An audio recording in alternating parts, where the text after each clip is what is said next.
اعوذ باللہ من الشیطان الرجیم بسم اللہ الرحمن الرحیم۔ السلام علیکم، کیسے ہیں جی؟ امید کرتی ہوں خیریت سے ہوں گے۔ سرکار دو عالم نور مجسم شہنشاہ مدینہ کی جتنی بھی امتی ہیں جو لوگ قرض کی وجہ سے پریشان ہیں یا رزق کی وجہ سے پریشان ہیں، تو یہ اسپیشل ان لوگوں کے لیے ہے کہ ایک دفعہ ایک شخص نے اپنے دوست سے 3000 درہم اس نے قرض لیا، اور جب قرض لیا تو قرض لینے کے بعد اس شخص کو اتنا لاس ہوا، جو کاروبار میں تھا گھاٹا ہوا، تو وہ قرض ادا نہ کر سکا۔ معاملات چلتے چلتے جب وقت کے قاضی کے پاس گئے تو قاضی نے اس شخص کو بلایا کہ تو قرض ادا کر۔ وہ کہتا ہے کہ میرے پاس کچھ بھی نہیں بچا، میں قرض کس طرح ادا کروں؟ تو قاضی نے اسے 30 دن کا ٹائم دیا کہ اگر 30 دن تک تو قرض کی ادائیگی نہیں کرے گا تو اس کے بعد میں تجھے جیل میں ڈال دوں گا، قیدی بنا لوں گا۔ تو وہ شخص گھر آیا، گھر آ کے اس کے دل میں خیال آیا کہ سرکار کا حکم ہے اور میرے آقا کی حدیث ہے کہ جو شخص کسی بھی مصیبت میں گرفتار ہو وہ مجھ پہ درود پڑھے کثرت سے۔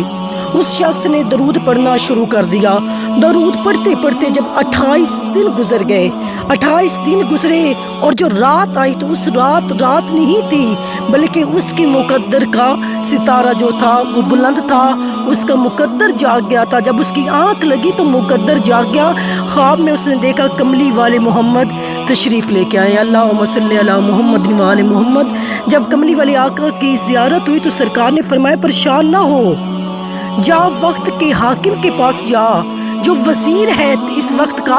اس کے پاس جا، اس کا نام علی ابن عیسیٰ ہے، اس کے پاس جا، اس سے کہے وہ تیرے قرض کی ادائیگی کر دے گا۔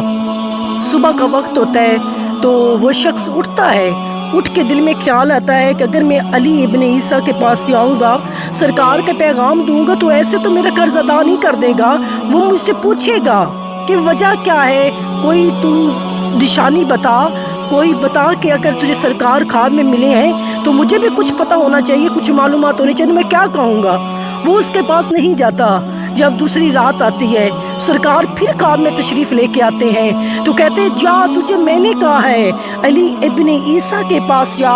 وہ تیری قرض کی ادائیگی کر دے گا۔ تو وہ شخص کہتا ہے آقا یا رسول اللہ میں چلا تو جاؤں، اگر اس نے مجھ سے کوئی نشانی پوچھ لی، کوئی نشانی طلب کر لی تو میں کیسے بتاؤں گا کہ یہ آپ نے حکم دیا ہے؟ تو میرے کریم آقا مسکرا کے کہتے ہیں جا، اسے جا کے کہے کہ وہ تیرے قرض کی ادائیگی کرے، اگر وہ تجھ سے کوئی نشانی طلب کرے تو اسے کہہ دینا جب فجر کی نماز تو ادا کرتا ہے، نماز ادا کرنے کے بعد تو 5000 مرتبہ مجھ پہ درود پڑھتا ہے اور اس وقت تک کسی سے بات نہیں کرتا جب تک 5000 مرتبہ درود پاک مکمل نہ کر لے، اور یہ بات یا تو وہ جانتا ہے یا اس کا خدا جانتا ہے۔ اور جب صبح کا ٹائم ہوتا ہے تو وہ شخص جاتا ہے علی ابن عیسیٰ کے پاس جاتا ہے، وزیر کے پاس جاتا ہے، کہتا ہے میں نے تیرے سے بات کرنی ہے، اللہ کے نبی میرے خواب میں آئے ہیں کہ میرا 3000 درہم میں نے قرض دینا ہے تو وہ میرا قرض تو ادا کر۔ تو وہ کہتا ہے میں کیسے مان جاؤں کہ تجھے اللہ کے نبی نے بھیجا ہے، میرے پاس بھیجا ہے؟ تو وہ کہتا ہے کہ اللہ کے نبی نے بتایا ہے کہ جب تو فجر کی نماز ادا کرتا ہے، ادا کرنے کے بعد تو 5000 مرتبہ درود پاک جو ہے مکمل کرتا ہے، اور جب تک تو مکمل نہ کر لے اس وقت تک تو کسی سے بات نہیں کرتا۔ یہ بات یا تو جانتا ہے یا تیرا اللہ جانتا ہے۔ تو اس وقت وہ وزیر اٹھ کے اسے گلے سے لگایا کہ ہاں یہ بات آج جو تو نے بتائی ہے میں نے آج تک کسی کو نہیں بتائی، کسی کو اس چیز کا پتہ نہیں ہے۔ وہ اندر گیا، 3000 درہم لے کے آیا، کہا یہ وہ درہم ہیں جو میرے آقا نے مجھے کہے ہیں ادا کرنے کے لیے، اور 3000 درہم دیے کہ یہ میری طرف سے تحفہ ہے۔ 3000 درہم مزید عطا کیے کہ یہ میری طرف سے لے جاؤ اور اپنے بچوں کے لیے کوئی کاروبار کرو۔ 9000 درہم لے کے وہ شخص چلا۔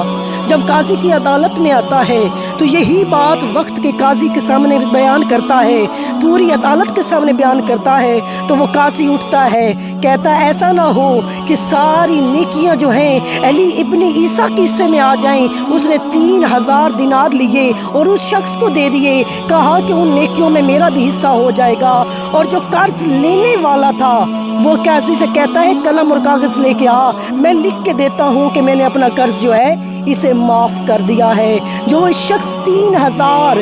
درہم کے بدلے پریشان تھا، قرض تھا اس کے اوپر، پریشانی تھی، سرکار پر درود پڑھنے کی وجہ سے اس کا قرض بھی ادا ہو گیا، اس کی پریشانیاں بھی ختم ہو گئیں، اور جو باقی بچا تھا اللہ پاک نے اسے اتنا عطا کر دیا، اتنا عطا کر دیا کہ اس نے دل میں تو کہا ہوگا آقا یہ سب تمہارا کرم ہے آقا، کہ بات اب تک بنی ہوئی ہے۔